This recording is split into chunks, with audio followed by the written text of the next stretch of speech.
Good evening. We are now going into the second chapter of your textbook, which is Electrostatic Potential and Capacitance.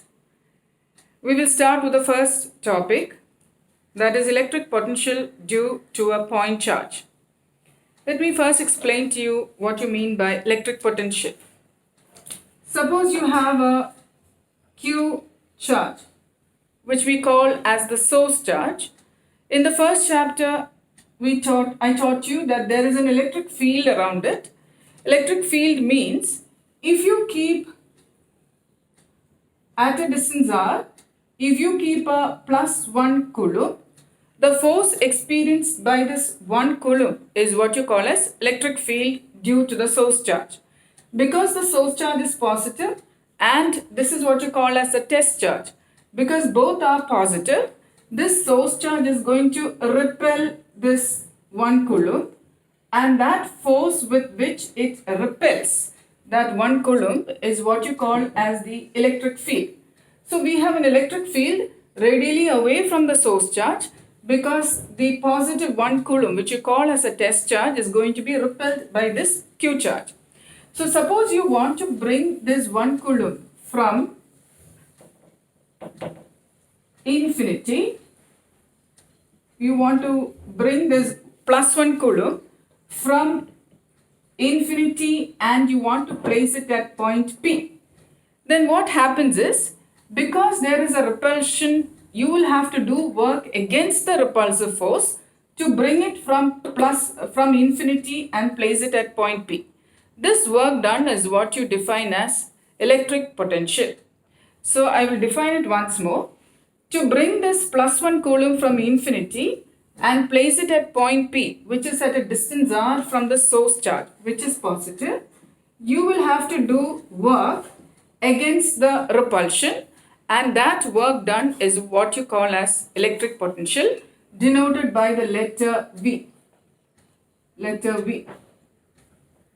Now what we are going to do next is derive an expression for that electric potential. To derive an expression for that electric potential, what we need to do is divide this displacement or distance into very small intervals, infinitely small intervals called dx. And then find the work done to move this plus 1 coulomb through this small interval dx, and then to find the total work done, integrate from infinite distance to distance r from the source charge. This is because, as you know, electric field and the force in the first chapter, both are quantities which are not constant because E is inversely proportional to r square and F is also inversely proportional to r square. So that means as the distance increases from the source charge, both electric field and the force experience, both are decreasing. So it is not a constant force. So like we did in 11th standard, the spring force, and even in chapter gravitation, whenever the force is not constant over the entire displacement, what we do is we divide the entire displacement into infinitely small displacements, dx, where you can assume the force to be a constant because the displacement is extremely small. In that small displacement, we may assume the force is a constant. Find the work done in that small displacement and then integrate from infinity. Between the limits, you will integrate. So this work done, small work done dw, is the work done in bringing the plus 1 coulomb through a small displacement dx. So you are moving the particle, you are moving the charge particle in this direction. You are bringing it from infinity closer to the source charge. So displacement is in this direction. So dw is going to be f dx cos theta, in which theta is the angle between f and dx. Force is repulsive. The source charge is exerting a repulsive force on the plus 1 coulomb. So the force is in this direction, but the displacement is towards the source charge. So force and displacement being opposite in direction, this theta is going to be 180 degree. You will also replace the force with electric field because we are bringing a unit positive charge, and the force experienced by unit positive charge is what you call as the electric field. Now all of you know the formula for electric field is 1 by 4 pi epsilon 0, the source charge Q, divided by the distance of the source charge to where your point is. That is, you're now considering your plus 1 coulomb to be here. Let that distance be equal to x. Initially, we are assuming our 1 coulomb is at a distance x from the source charge. So this will be q by x square into dx into minus 1. So you will have a negative sign here because of cos 180. Now to find the total, so this is just the work done to move it through a small displacement dx. To find the work done to move it from infinity and place it at point P, we will integrate between the limit infinity and r, because initially your 1 coulomb is at infinite distance from source charge. Finally, you are bringing your 1 coulomb to point P, which is at a distance r from the source charge. So here so to find the total work done, I will take Q outside, which is a constant, divided by 4 pi epsilon 0 integral 1 by x square dx, and this dx you are integrating from infinity up to a point r from the source charge. So this is infinity to r. Now to integrate this 1 by x square dx, I have already given you last year the formula. Integral x raised to n dx is equal to x raised to n plus 1 by n plus 1. This we already know. Now here 1 by x square would be replacing this as x raised to minus 2. So we have here minus 2, and here also we have minus 2, which gives you x raised to minus 1 by minus 1, which is minus 1 by x. So you may now by heart and keep integral 1 by x square dx is minus 1 by x. So we go on to the work done is equal to q by 4 pi epsilon 0. After integration, we use the, okay, I think you can't see it. I'll rewrite it here. So after integration, this work done is replaced by V, because I told you V is potential, electric potential, defined as the work done to bring unit charge from infinity and place it at a point P, which is at a distance r from the source charge. So this work done is what we call as V, potential. Q by 4 pi epsilon 0. I think there was a negative sign here, negative. After integration, we have square bracket. Integral of this is minus 1 by x within the limits infinity to r. Now this x is a variable which will first take the upper limit minus the lower limit. So then we have the formula V equal to minus q by 4 pi epsilon 0. In the bracket we have minus 1 by r. This one, x is taking the variable r, the value r, minus of minus 1 by x next takes the infinity value. 1 by infinity is 0. And we have our final formula for V as V will be equal to 1 by 4 pi epsilon 0 source charge by r. Source charge Q by r. This V has a SI unit which you already know from 10th standard is volt, or you can also call it joule per coulomb is also the SI unit, because you know you have just defined what potential as work done to bring unit charge from infinity to a distance r from the source charge. So work done is in joule, per unit charge would be coulomb, and that's why you have joule per coulomb also along with volt as the SI unit of potential. So this is your expression for potential V. Definition is already there in your the notes that I've sent you, and this is the SI unit. So this is the first derivation in that chapter. Now, knowing that V is the work done to bring unit charge from here, one charge, plus one charge and place it here. Suppose you are now going to bring, let's say, Q charge. Instead of 1 coulomb, you are bringing something like, let's say, 10 coulomb or 20 coulomb. From there, Q charge, you're going to bring it here. So naturally, the total work done will be Q times V. Q times V, because V is the work done to bring unit charge. If you're bringing 10 coulomb, then it will be 10 times V. If you're bringing 20 coulombs, it will be 20 times V. So QV is the total work done in bringing Q charge from infinity and placing it at a point P. That is what you call as potential energy U, whose SI unit will simply be joule, because it is the work done, total work done. This is work done for unit charge. This is total work done, and therefore its SI unit will be joule. So U, which is potential energy, is Q times V, where V is just potential. So make sure you understand the two words. Potential, when you're bringing plus 1 coulomb from infinity and placing it at a distance r from the source charge. Potential energy, when you are bringing Q charge, any amount of charge, not plus 1 coulomb, and bringing it from infinity and placing it at a distance r from source charge. Both of them have different SI unit. V has joule per coulomb, a little volt, and U is potential energy, which is an SI unit of joules. Okay. Now, the next topic in your notebook is, in your printed notes that I've sent you, is equipotential surfaces. The word itself tells you equipotential. Obviously, the word is very clear. Any surface where the potential is the same, then that surface is what you call as equipotential.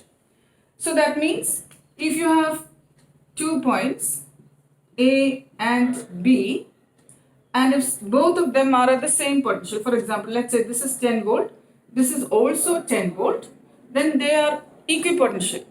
If all the points on the surface are at the same potential, such a surface is what you call as equipotential surface. One very important characteristic of the equipotential surface is you don't have to do any work to move a charge from one point to the other point if they are equipotential. For example, if you find the potential difference between the 2 points, potential difference would be VB minus VA, potential difference between the two, VBA, that is VB minus VA is going to be 0 because both are at 10 volt. So VBA would be potential at B minus potential at A, which is what you call as a potential difference.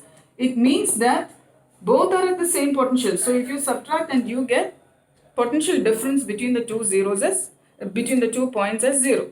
What does potential difference mean? Work done to carry plus 1 coulomb from B to A is what you call as potential difference between the 2 points. So, two characteristics of equipotential surface. One, any equipotential surface, the potential will be the same everywhere, which means there is no potential difference between the points on an equipotential surface, and therefore you don't have to do work to move a charge from one point to another point on an equipotential surface. So let us, in your textbook, there are some examples of equipotential surfaces. One is, suppose you take a sphere. What I'm drawing on the board obviously will look like a circle, but I want you to imagine it as a sphere, sphere at the center of which you have a plus Q charge. Now, if I'm going to take a point A here, which is at a distance r, the potential will be given by KQ by R, where K is 1 by 4 pi epsilon 0. Here we have our source charge as Q, and the point A is at a distance r from Q. So 1 by 4 pi epsilon 0 source charge by R. Take any other point on the sphere. Let's take point B on the sphere. The potential here will also be the same thing. K, source charge is Q, it's still at the same distance, R.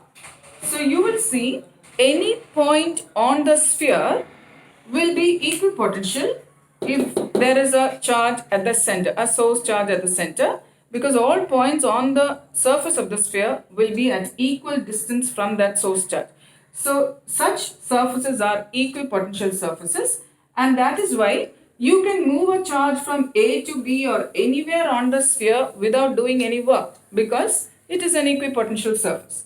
So in your textbook, they've given you in your notes also, I've given you a picture like this where you have a source charge and I have drawn different circles. This is an equipotential sphere.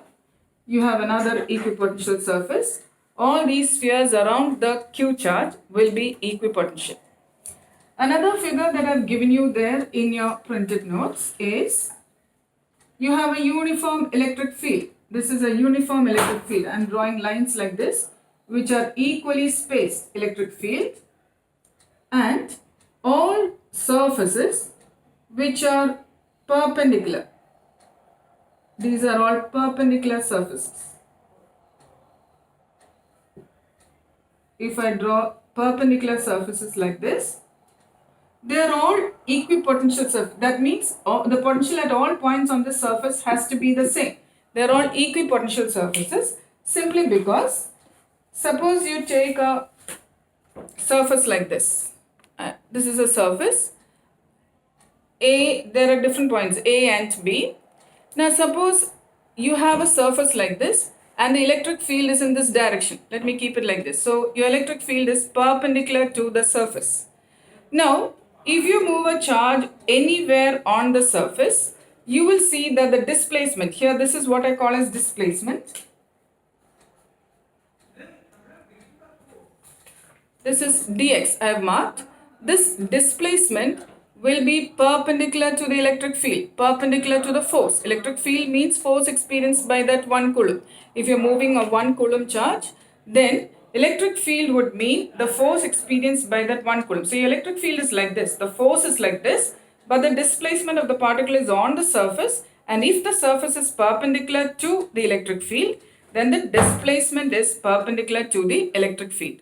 If displacement and electric field are perpendicular, then the work done dW to move it on this surface will be equal to F dx cos 90.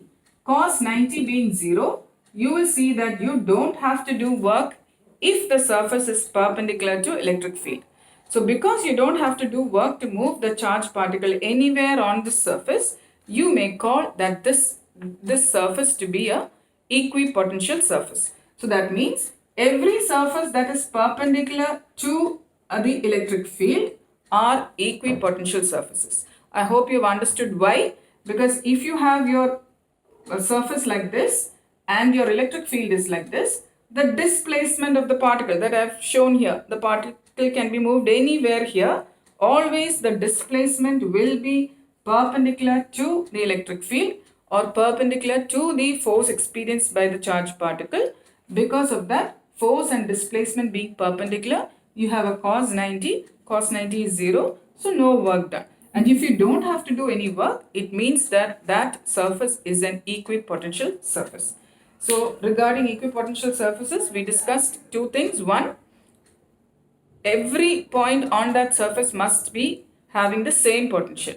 Second, you can move the charged particle all around, all over a equipotential surface, but the work done will always be 0. Then two diagrams, actually there are 4, we discussed 2. One is, we have the one I drew before. All spheres around a charge are all spherical surfaces around a charge will be equipotential. Then on a uniform electric field like this, every surface that is perpendicular to the electric field will also be equipotential surface. Then there are 2 more equipotential surfaces that I've given in your printed the notes that I've sent you. You may please learn that for a dipole and for 2 light charges. They're the same thing, spheres around them. That is all. Okay. The next topic on that in that chapter is relation between electric field and electric potential. Relation between electric field and electric potential. Now here I am taking a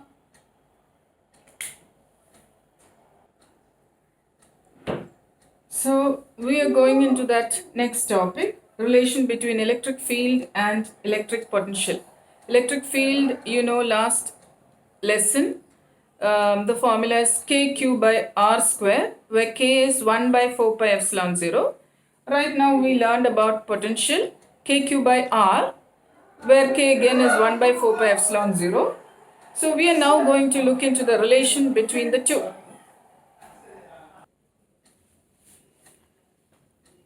So what I've drawn here is, you will see there is a small source charge plus q here, and I have drawn the electric field radially away, because from the first chapter we know electric fields are always radially away from a positive charge. So if you have a positive q, then the electric field is radially away from the positive q. Now also in this chapter we know V equal to kq by r. Here I have put that q as the source charge. So V is inversely proportional to r. So that is why at a point q which is close to the source charge, if it is V, further away at a point P, the potential will be lesser, and so I have marked it as V minus dV, lesser by an amount of dV. So q which is closer to the source charge has V, P which is further away from the source charge has lesser potential, because V is inversely proportional to R. So that I have marked as V minus dV.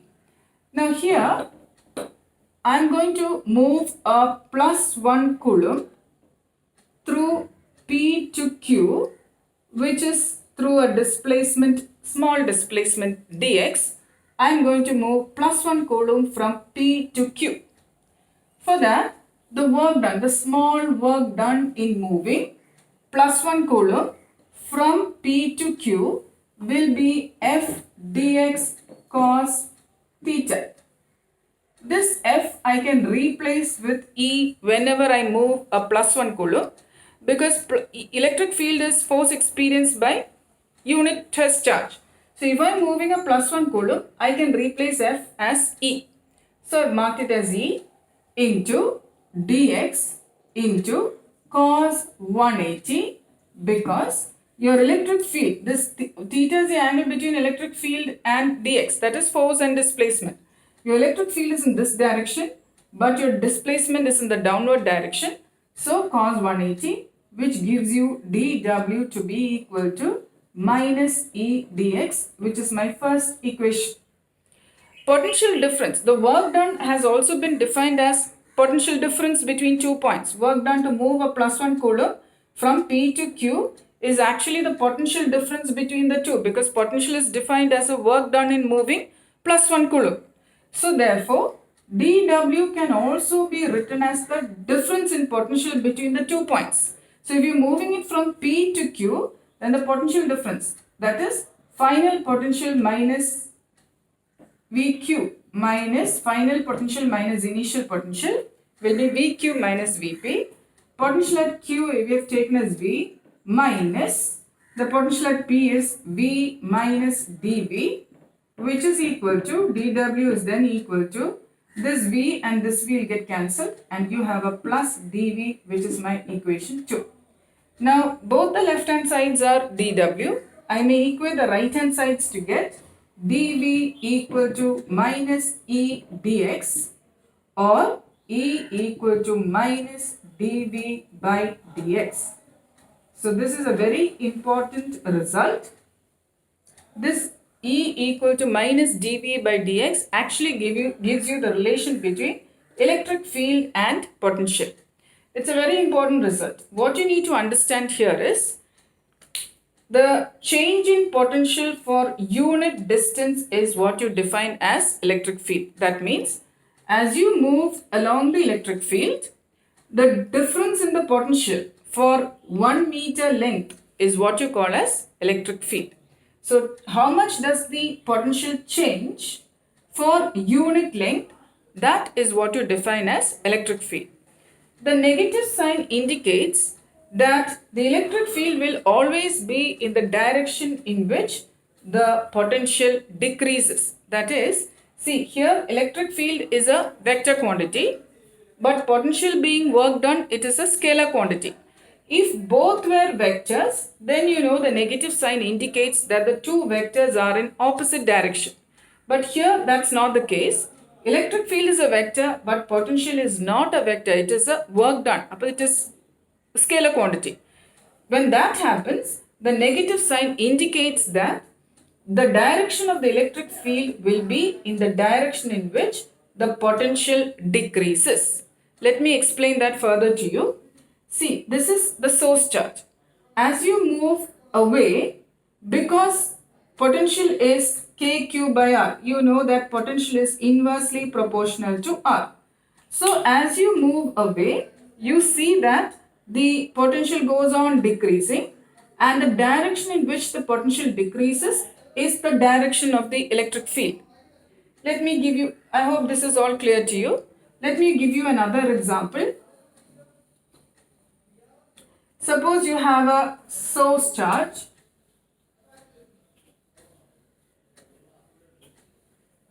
Let's say this is your source charge Q. So as you take a point, let's say P, take another point Q here. As you move away, you know KQ by R. So is it more? So here you know that the potential is more, and as you go here, the potential is lesser because your electric field is in this direction. Vp will be greater than Vq. Potential at P will be greater than potential at Q because your electric field is radially away from the positive source charge. Suppose your source charge was negative, then your electric field is always towards the negative source charge. Electric field will be in this direction. So the direction of electric field will give you the direction of decrease in potential. So that means as the electric field is in this direction, potential decreases in this direction. This is the direction of potential decreases. So that means VQ will be greater than VP. I hope you have understood it very clear. If this is negative source charge, you know your electric field line is going to be in this direction, which tells you because of your formula E equal to minus dV by dx, we know that the direction of electric field will be in the direction in which potential decreases. So if your electric field is like this, it means that the potential decreases in this direction. It means that potential at Q is more than potential at P. Similarly, if this had been a positive source charge, we would have marked our electric field in this direction. That means the potential decreases in this direction. That means Vp is now greater than Vq. Because electric field is in this direction, the negative sign tells you that that is the direction in which potential decreases. So the potential at P must be greater than the potential at Q. And so we have written Vp greater than Vq. So I will stop the first session here and continue with my next session in the next class. Thank you.